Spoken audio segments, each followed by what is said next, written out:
तो बच्चे हमने लास्ट क्लास में पढ़ा कि what is microorganism, then types of microorganism, फिर हमने पढ़ा शेप्स ऑफ बैक्टीरिया और फिर हमने पढ़ा कि ऐसे माइक्रो ऑर्गेनिज्म जो डिजीज कॉज करते हैं। देन हमने लास्ट में पढ़ा कि where do microorganism live, कि माइक्रो ऑर्गेनिज्म कहाँ रहते हैं। तो बच्चे क्या आप जानते हैं कि किस तरह से माइक्रो ऑर्गेनिज्म जो है दूध को दही में कन्वर्ट कर देता है, और क्या आप जानते हैं कि किस तरह से ब्रेड जो है फ्लफी हो जाता है। हम जानते हैं बच्चे कि हर माइक्रो ऑर्गेनिज्म जो है हमारे लिए हार्मफुल नहीं है, कुछ ऐसे भी माइक्रो ऑर्गेनिज्म है जो हमारे लिए बेनिफिशियल है, यूजफुल है। तो बच्चे आज का जो हमारा मेन टॉपिक होने वाला है कि जो हम पढ़ने वाले हैं वो है micro organism and us. Micro organism जो है हमारा दोस्त कैसे है, यानी फ्रेंडली माइक्रो ऑर्गेनिज्म की अगर हम बात करें तो used in production of curd, bread and cake. यहाँ जिसमें दूध है ना, इसके अंदर बहुत से माइक्रो ऑर्गेनिज्म है ना, बहुत तरह के इसके अंदर माइक्रो ऑर्गेनिज्म है। प्रोडक्शन को बढ़ाता है और क्या प्रोड्यूस करता है, CO2 गैस। क्या प्रोड्यूस करता है बच्चों, CO2 गैस। यानी ऐसा प्रोसेस जो क्या करे, शुगर से किसमें कन्वर्ट कर दे, अल्कोहल में। ऐसे उस प्रोसेस को हम कहते हैं फर्मेंटेशन। जो ग्लूकोज यानी जो शुगर है वो किसमें टूटता है, इथेनॉल में, यानी अल्कोहल कौन सा, इथेनॉल फॉर्म वाला। और डिजीज कॉज करने वाले जो माइक्रो ऑर्गेनिज्म है उसको मार दे या तो उसकी ग्रोथ को रोक दे, ऐसा मेडिसिन को हम एंटीबायोटिक कहते हैं। तो साइनोबैक्टीरिया कैसा bacteria, biological nitrogen fixer bacteria, यानी जो सॉइल की फर्टिलिटी को, उसके प्रोडक्शन को बढ़ा देते हैं। ऐसा माइक्रो ऑर्गेनिज्म जो कि ऑर्गेनिक वेस्ट को मैन्यूर में कन्वर्ट कर दे रहा हो, है ना, यानी सॉइल और एनवायरनमेंट दोनों के लिए बेनिफिशियल हो, तो कैसा है, फ्रेंडली माइक्रो ऑर्गेनिज्म है ना।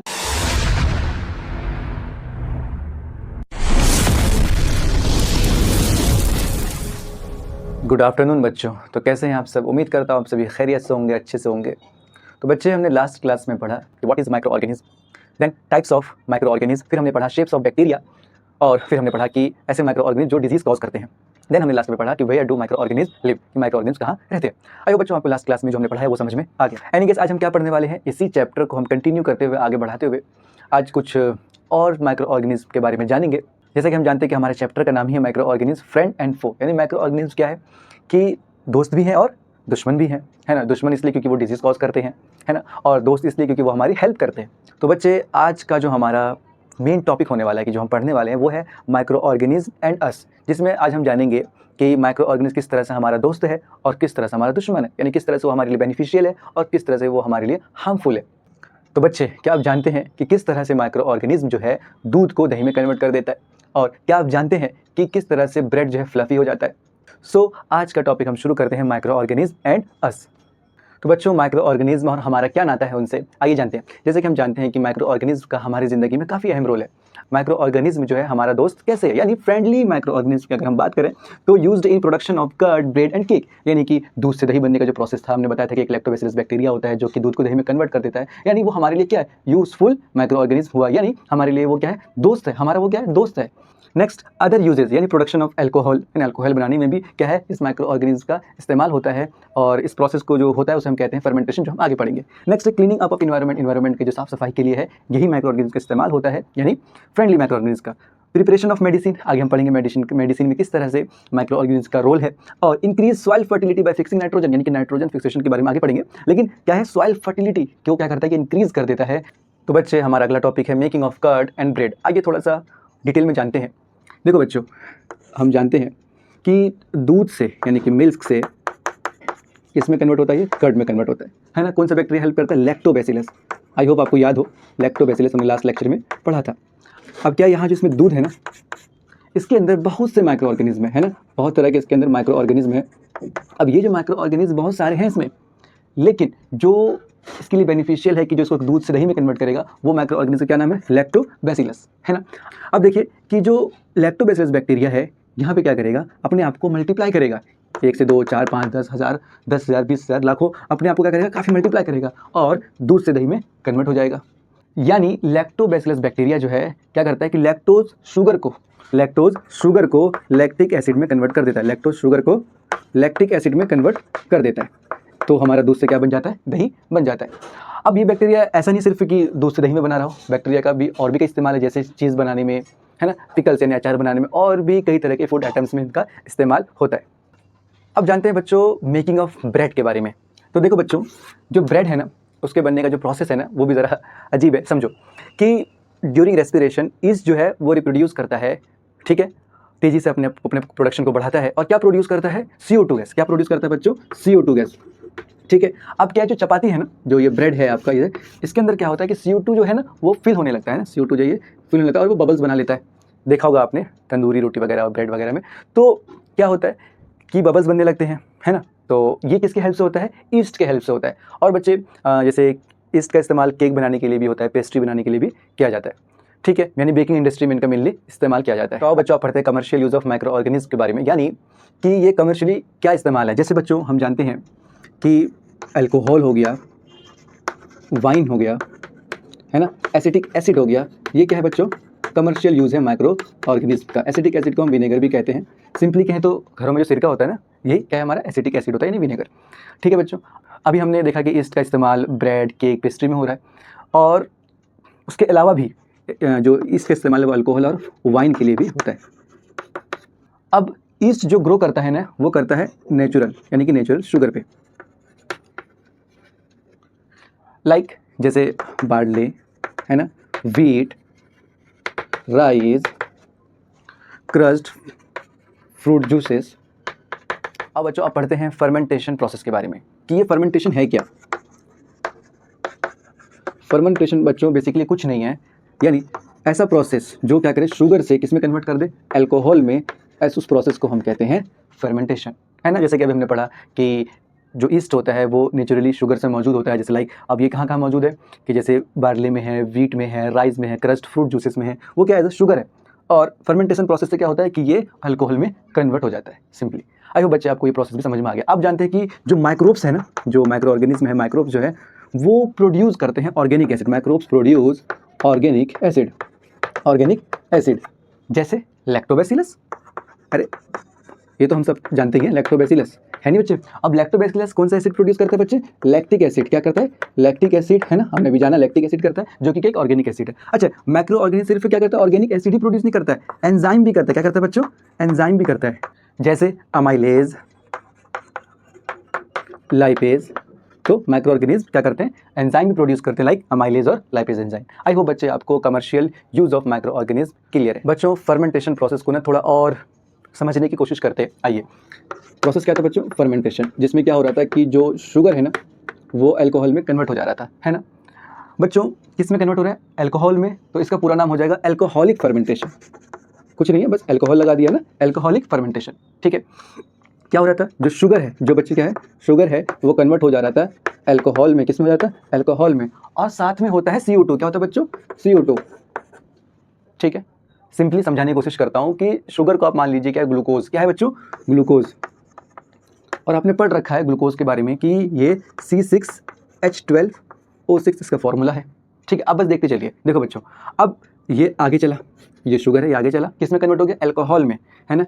तो ये बन जाता है C2H5OH प्लस CO2।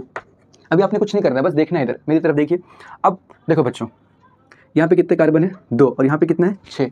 तो सबसे पहले कोई भी रिएक्शन दिख रहा है आपको, केमिकल रिएक्शन, तो हम उसको सबसे पहले क्या करने की कोशिश करते हैं, बैलेंस करने की, कि दोनों तरफ ये क्या है बच्चों, LHS है, यानी कि लेफ्ट हैंड साइड, और ये क्या है, RHS है। क्या बच्चों, RHS, यानी कि राइट हैंड साइड को हम क्या करेंगे, बैलेंस, यानी कि इक्वल करने की कोशिश करेंगे। आइए करते हैं मेरे साथ। आप इधर देखिए कि यहाँ पे पहले क्या है, 2 कार्बन, यहाँ पे 6 है ना, और यहाँ पे कितना भी 1 कार्बन है। अगर मैं यहाँ 2 लगा दूँ और 2 यहाँ लगा दूँ, तो 2 2 ज़ा 4 और 2 1 ज़ा 2, तो 6 कार्बन हो गए बच्चों। अब यहाँ पे है 12 हाइड्रोजन, तो यहाँ देखिए 2 5 ज़ा 10 और 2 1 ज़ा 2, तो 10 + 2 यानी कि 12 हाइड्रोजन, ये भी बैलेंस हो गया, है ना।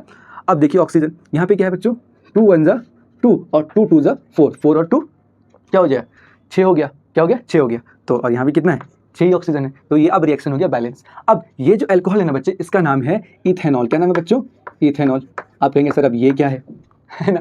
अब मैं आपको सिंपली और समझाने की कोशिश करता हूँ, आप देखते रहिए इधर। देखो बच्चों, अल्कोहल का क्या नाम है, इथेनॉल। तो यानी ग्लूकोज हमेशा टूट के क्या बनाता है, इथेनॉल और कार्बन डाइऑक्साइड। ठीक है, इस प्रोसेस को हम फर्मेंटेशन कहते हैं। यहाँ तक तो क्लियर है। अब देखिए ये जो इथेनॉल है ना बच्चों, इसको और समझने की कोशिश करते हैं। अच्छा एक बात और बच्चों, ये जो फर्मेंटेशन प्रोसेस को लुइस पास्चर साहब ने डिस्कवर्ड किया था 1857 में। किसने किया था, लुइस पास्चर ने। लुइस पास्चर साहब ने किया था इन 1857 में। ठीक है, उन्होंने कहा था कि जो ग्लूकोज है वो कन्वर्ट हो जाता है अल्कोहल और CO2 में। अब बच्चों यहाँ पे आ रहा है कि C2H5OH हमने लिख दिया इथेनॉल, है ना। अब आगे क्लासेस में पढ़ेंगे कि एक टर्म होता है, क्या होता है बच्चों, मीथेनॉल, है ना, जिसके पास कितना, 1 कार्बन हो। फिर आगे आप पढ़ेंगे बच्चों इथेनॉल, यानी कि जिसके पास क्या हो, 2 कार्बन हो। तो यहाँ पे कितने कार्बन दिख रहा है बच्चों, 2 कार्बन। तो हमेशा जो ग्लूकोज यानी जो शुगर है वो किस में टूटता है, इथेनॉल में, यानी अल्कोहल कौन सा, इथेनॉल फॉर्म वाला, और CO2 रिलीज करता है, यानी इथेनॉल और CO2 देता है। यानी कि जो ये ओल जो आपको दिख रहा है ना, OL, और ये डिस्क्राइब करता है किसको, अल्कोहल को। जैसे कि आप लास्ट में अल्कोहल क्या दिख रहे हैं, OL दिख रहे हैं ना, तो अल्कोहल, इथेनॉल। तो इथेनॉल क्या है, अल्कोहल ही है, जो कि C2 का फॉर्म है, यानी कि इथ का फॉर्म है। ये जो इथ आपको दिख रहा है ना बच्चों, इथ, ये आया है टर्म इथेन से, आगे क्लास में पढ़ेंगे, जिसमें 2 कार्बन एटम हो वो क्या कहलाता है, इथेन कहलाता है। उसी से क्या बन गया बच्चों के, ethanol, alcohol ethanol. I hope बच्चे आपको थोड़ा बहुत ही सही लेकिन ये क्लियर है। बस आपको मोटा मोटा ये याद रखना है कि अल्कोहलिक फर्मेंटेशन, शुगर यानी जो ग्लूकोज है वो कन्वर्ट किसमें हो जाता है, अल्कोहल और CO2 में। ये कुछ फॉर्मूला है जो मैंने आपको बैलेंस करके दिखाया है, बस आपने इतना याद रखना है। तो बच्चे अब हमें जानना है medicinal use of micro organism की क्या होता है ये, यानी कि माइक्रो ऑर्गेनिज्म का मेडिसिन में क्या इस्तेमाल है। तो बच्चों एक टर्म है एंटीबायोटिक। क्या है बच्चों, एंटीबायोटिक। आपने लाइफ में कभी ना कभी ये एंटीबायोटिक टर्म ज़रूर सुना होगा, है ना, घरों में। और इस एंटीबायोटिक का क्या मतलब है, देखो बच्चों, बायोटिक का मतलब होता है लाइफ, जैसा कि हम जानते हैं। एंटी का मतलब होता है बच्चों अगेंस्ट। क्या होता है, अगेंस्ट। यानी कि जो मेडिसिन जो को किल कर दे या माइक्रो ऑर्गेनिज्म के ग्रोथ को रोक दे, जो कि डिजीज़ कॉज करने वाले जो माइक्रो ऑर्गेनिज्म है उसको मार दे या तो उसकी ग्रोथ को रोक दे, ऐसा मेडिसिन को हम एंटीबायोटिक कहते हैं। यानी कि कोई माइक्रो ऑर्गेनिज्म हमारे अंदर है ना, अब उसको हमें खात्मा करना है, उसका सफाई करना है, तो हम क्या करते हैं, एंटीबायोटिक बाहर से लेते हैं ताकि वो क्या हो, ख़त्म हो जाए। तो ऐसे मेडिसिन को हम क्या कहते हैं, एंटीबायोटिक कहते हैं। फॉर एग्जाम्पल स्ट्रेप्टोमाइसिन, इराइथ्रोमाइसिन, टेट्रासाइक्लिन, ये कुछ कॉमन एंटीबायोटिक्स हैं। ठीक है बच्चे, आइए एक खास एंटीबायोटिक का आपको नाम बताते हैं, उसका नाम है पेनिसिलिन। क्या नाम है, penicillin. Penicillium, Penicillium notatum produce penicillin. Penicillium notatum नामक माइक्रो ऑर्गेनिज्म क्या प्रोड्यूस कर रहा है, पेनिसिलिन। अब इस पेनिसिलिन को जो डिस्कवर्ड किया गया है, इसने क्या है, अलेक्जेंडर फ्लेमिंग ने। किसने किया, अलेक्जेंडर फ्लेमिंग साहब ने पेनिसिलिन का डिस्कवर किया है। ठीक है बच्चों, अब देखो ये जो पेनिसिलिन है ना बच्चों, ये इसका इस्तेमाल देखिए, इसका इस्तेमाल जैसे रिस्पायरेटरी इन्फेक्शन में होता है, यानी कि जो ब्रोंकाइटिस होती है ना, उसमें इसका इस्तेमाल होता है। ठीक है, अब इसका इस्तेमाल यूरिनरी ट्रैक्ट में होता है, इसका इस्तेमाल स्किन इन्फेक्शन में भी किया जाता है, ईयर इन्फेक्शन में भी किया जाता है, और जैसे सेक्सुअली ट्रांसमिटेड डिजीज़ के बारे में आपने सुना होगा, सिफिलिस, मैंने बताया था ना लास्ट क्लास में सिफिलिस के बारे में, है ना। तो अक्सर जो ये पेनिसिलिन एंटीबायोटिक जो है ना, बैक्टीरियल इन्फेक्शन को क्या करता है, उसका सफाई करता है, खात्मा करता है, उसके लिए इस्तेमाल होता है ना। बैक्टीरियल इन्फेक्शन के लिए ज़्यादा, वायरल इन्फेक्शन के लिए लाइक कफ, कोल्ड, पोलियो, इस सब के लिए नहीं किया जाता है। सिफिलिस कैसा डिजीज़ है, एक बैक्टीरियल डिजीज़ है। इसी तरह से गनोरिया, ये भी क्या है बच्चों, एक बैक्टीरियल डिजीज़ है। ठीक है, तो इन सब इन्फेक्शन में इनका क्या होता है, इस्तेमाल किया जाता है, यूज़ किया जाता है। तो बच्चों हमारा अगला टॉपिक है एंटीबॉडीज़। एंटीबायोटिक हम समझ गए, एंटीबॉडीज़ वही, एंटी मतलब वही अगेंस्ट, और बॉडीज़ बोले तो बॉडी, यानी कि जो बाहर से इन्वेडर यानी जो माइक्रोब्स अंदर आए हमारे बॉडी को नुकसान पहुंचाने के लिए, तो बॉडी खुद प्रोड्यूस क्या करता है, एंटीबॉडीज़ प्रोड्यूस करता है ताकि उसका माइक्रोब का खात्मा हो सके, सफाई हो सके। ठीक है, ये होता है एंटीबॉडीज़। एंटीबायोटिक जो हम बाहर से लेते हैं, एंटीबॉडीज़ जो बॉडी खुद प्रोड्यूस करता है। तो इन दोनों में फ़र्क आपको समझ में आ गया। अब आते हैं बच्चों वैक्सीन पे। हम जानते हैं पोलियो का एक वैक्सीन है, चिकन पॉक्स का क्या है, वैक्सीन है, कोविड-19 जो कि हम सब जानते हैं, है नहीं, कोविड-19 वैक्सीन। तो तरह तरह के वैक्सीन होते हैं, ताकि हम क्या कर रहे थे कि वैक्सीन लगाया और हम क्या होते हैं कि उस माइक्रो ऑर्गेनिज्म जो माइक्रोब हमारे अंदर एंटर करेगा, जो वायरस है, उससे हम क्या होते हैं, सेव हो जाते हैं ना, बच जाते हैं। खैर आगे, अब बच्चे ये चिकन पॉक्स की जहाँ तक बात है, तो एडवर्ड जेनर, क्या नाम है बच्चों, एडवर्ड जेनर नाम के एक साइंटिस्ट थे जिन्होंने चिकन पॉक्स के वैक्सीन का डिस्कवर किया था। कब किया था, तो इन 1798 में। ठीक है बच्चों, आई होप बच्चों आपको यहाँ तक क्लियर है। आइए बच्चों अब पढ़ते हैं हम इंक्रीजिंग सॉइल फर्टिलिटी। जैसा कि हमने शुरू में बताया था कि सॉइल की फर्टिलिटी को भी बढ़ाने के लिए जो हमारा फ्रेंडली माइक्रो ऑर्गेनिज्म है वो उसका एक अहम रोल है, यानी कि ऐसा माइक्रो ऑर्गेनिज्म जो क्या करे, सॉइल फर्टिलिटी को, उसकी प्रोडक्टिविटी को इंक्रीज कर दे, बढ़ा दे। अब क्या है बच्चों कि कुछ बैक्टीरिया, यानी कि सम बैक्टीरिया जो कि नाइट्रोजन को फिक्स करने के लिए एबल है ना, from the atmosphere to enrich soil with nitrogen, और उसकी फर्टिलिटी क्या करते हैं, बढ़ा देते हैं, उसकी प्रोडक्शन क्या करते हैं, बढ़ा देते हैं। तो ऐसे बैक्टीरिया को हम कहते हैं बायोलॉजिकल नाइट्रोजन फिक्सर। क्या कहते हैं बच्चों, बायोलॉजिकल नाइट्रोजन फिक्सर्स, यानी इन शॉर्ट हम इसको कह सकते हैं BNF। क्या कहते हैं बच्चों, BNF, बायोलॉजिकल नाइट्रोजन फिक्सर कहते हैं। ठीक है, फॉर एग्जाम्पल साइनोबैक्टीरिया। क्या बच्चों, साइनोबैक्टीरिया, इसका एक और नाम होता है blue green algae, blue green algae, BGA। ठीक है, तो साइनोबैक्टीरिया कैसा बैक्टीरिया है, बायोलॉजिकल नाइट्रोजन फिक्सर बैक्टीरिया है, यानी जो सॉइल की फर्टिलिटी को, उसके प्रोडक्शन को बढ़ा देते हैं। ठीक है, तो ऐसे ही लाइक बैक्टीरिया को हम क्या कहते हैं, बायोलॉजिकल नाइट्रोजन फिक्सर बैक्टीरिया कहते हैं। आई होप बच्चे यहाँ तक क्लियर है। नेक्स्ट है बच्चों राइजोबियम बैक्टीरिया। क्या है बच्चों, राइजोबियम बैक्टीरिया। ये भी बेसिकली BNF ही है, यानी कि बायोलॉजिकल नाइट्रोजन फिक्सर बैक्टीरिया है। लाइक ये जो रूट नोड्यूल्स ऑफ लिग्यूम्स में ये पाए जाते हैं, जो कि किसके लिए रिस्पॉन्सिबल है, बायोलॉजिकल नाइट्रोजन फिक्सर यानी नाइट्रोजन फिक्सिंग के लिए रिस्पॉन्सिबल है। यानी कि ये भी सॉइल की फर्टिलिटी, उसके प्रोडक्शन को बढ़ाने में हेल्प करते हैं। तो कौन से एग्जाम्पल हो गए दो, एक साइनोबैक्टीरिया और एक राइजोबियम बैक्टीरिया। तो बच्चों आज का हमारा आखिरी टॉपिक है क्लीनिंग द इन्वायरमेंट, यानी कि इन्वायरमेंट की साफ सुथराई के लिए, है ना। तो यानी जो माइक्रो ऑर्गेनिज्म है वो इन्वायरमेंट को क्लीन भी करते हैं। लाइक माइक्रो ऑर्गेनिज्म डिकम्पोजेज क्या, ऑर्गेनिक वेस्ट। क्या करते हैं बच्चों, ऑर्गेनिक वेस्ट को क्या करता है, डिकम्पोज करता है। लाइक क्या हो सकता है, dead plant, animals, cow dung into manure, है ना। कि वो क्या करता है, ऑर्गेनिक वेस्ट को डिकम्पोज करके, यानी माइक्रो ऑर्गेनिज्म ऑर्गेनिक वेस्ट को डिकम्पोज करके मैन्योर में कन्वर्ट कर देता है। अब ये जो है सॉइल के लिए और इन्वायरमेंट यानी दोनों के लिए ही क्या है, बेनिफिशियल है, यूजफुल है। तो ऐसा माइक्रो ऑर्गेनिज्म जो कि ऑर्गेनिक वेस्ट को मैन्योर में कन्वर्ट कर दे रहा हो, है ना, यानी सॉइल और इन्वायरमेंट दोनों के लिए बेनिफिशियल हो, तो कैसा है, फ्रेंडली माइक्रो ऑर्गेनिज्म है ना। और बच्चे ये जो प्रोसेस है ना, इन्वायरमेंट को क्लीन रखता है ना, और न्यूट्रिएंट को रिसाइकल करता है। ठीक है, एक टर्म है बच्चों कंपोस्ट पिट, आई होप आपने सुना हो। कंपोस्ट पिट में बच्चों विलेज इलाकों में क्या जाता है, माइक्रोब्स का इस्तेमाल करा जाता है इसमें, जिससे क्या होता है कि जो वेस्ट मैनेजमेंट है ना वो होता है। तो इस कंपोस्ट पिट का इस्तेमाल है। ठीक है, तो आई होप बच्चे आपको जो हमने आज पढ़ा है वो सब क्लियर है। अगर कोई भी कोई सवाल हो, कोई डाउट हो, तो आप ज़रूर मुझसे पूछ सकते हैं। तो आओ बच्चों फटाफट से ना समराइज कर लेते हैं। ठीक है, तो सबसे पहले है how do micro organism help in food production, कि माइक्रो ऑर्गेनिज्म जो है फूड प्रोडक्शन में कैसे हेल्प करता है। देखिए जैसे हमने बताया था, लैक्टोबैसिलस एक बैक्टीरिया है और वो दूध को दही में कन्वर्ट कर दे रहा है ना। और इसी तरीके से ईस्ट है, जिसमें हम ब्रेड और अचार के तो देखा कि वो किस तरह से वो बनता है। तो ये फूड प्रोडक्शन में हमने देखा कि माइक्रो ऑर्गेनिज्म का ये रोल है। व्हाट इज फर्मेंटेशन, ये फर्मेंटेशन क्या, हमने बताया कि ऐसा प्रोसेस जिसमें शुगर यानी जो ग्लूकोज है वो कन्वर्ट हो जाए किसमें, अल्कोहल और CO2 में, यानी बेसिकली अल्कोहल में कन्वर्ट हो जाए। तो शुगर का कन्वर्जन हो रहा, यानी कि शुगर का कन्वर्ट होना किसमें, अल्कोहल में। तो ऐसे प्रोसेस को हम क्या कहते हैं, फर्मेंटेशन, यानी कि ग्लूकोज कन्वर्ट हो जाए अल्कोहल में। ठीक है, नेक्स्ट हु डिस्कवर्ड इट, तो लुइस पास्चर ने डिस्कवर किया था इन 1857।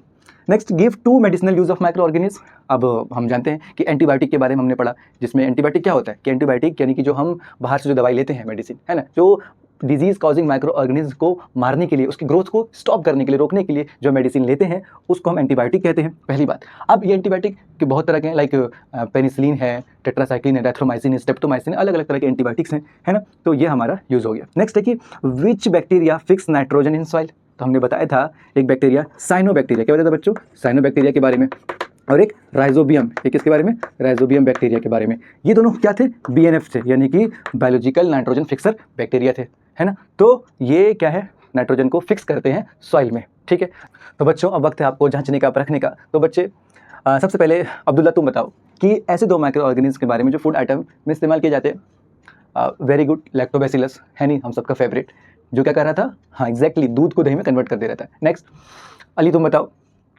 एग्जैक्टली बिल्कुल सही, ईस्ट के बारे में, है ना। एक ईस्ट माइक्रो ऑर्गेनिज्म है जो क्या कर रहा था, ब्रेड, पिकल्स, है ना, केक, पेस्ट्री बनाने में हेल्प कर रहा था। ठीक, वेरी गुड। अच्छा बच्चे बताओ what is the role of yeast in fermentation. समझ तुम बताओ कि फर्मेंटेशन में ईस्ट का क्या रोल है। हाँ एग्जैक्टली क्या कर रहा था कि जो ग्लूकोज है यानी जो शुगर है वो अल्कोहल में कन्वर्ट कर दे रहा था। कौन, ये फर्मेंटेशन प्रोसेस में ईस्ट। ठीक है, which microorganism is used for making antibiotic, कौन सा माइक्रो ऑर्गेनिज्म इस्तेमाल करते हैं एंटीबायोटिक बनाने में। हाँ एग्जैक्टली सही है, सही कह रहे हो। रोहन ने सही बताया कि जो एंटीबायोटिक में हेल्प कर रहा है ना बनाने में माइक्रो ऑर्गेनिज्म, वो कौन है, पेनिसिलियम नोटेटम। क्या है बच्चों, पेनिसिलियम नोटेटम, बिल्कुल सही बैठ जाएगी। पेनिसिलियम नोटेटम बैक्टीरिया जो क्या बनाता है, क्या प्रोड्यूस करता है, पेनिसिलिन बनाता है। क्या बनाता है, पेनिसिलिन बनाता है। Very good. जैसा कि आपको पता है कि कोई भी काम है ना, कोई भी लेसन बिना होमवर्क के अधूरा है। तो आपका 2 होमवर्क है। एक तो सबसे पहले आपको एक चार्ट बनाना है जिसमें आपको डेली लाइफ के 5 यूजेज ऑफ माइक्रो ऑर्गेनिज्म लिखने हैं, यानी उस पर बनाना है। ठीक है, दूसरा होमवर्क आपका ये है कि आपको एक शॉर्ट नोट तैयार करना है, the role of microorganism in cleaning the environment. तो ये आपका 2 होमवर्क है। तो दोस्तों उम्मीद करता हूँ कि आपको हमारा लेक्चर अच्छा लगा, पसंद आया, है ना। आपको अगर ये अच्छा लगा तो आप इसे लाइक कर दें, है ना, दोस्तों में क्या है, परिवारों में, यारों में से शेयर कर दें, और चैनल पे अगर नए हैं तो क्या सब्सक्राइब कर लें। तो मिलते हैं नेक्स्ट वीडियो में, तब तक के लिए take care and bye bye.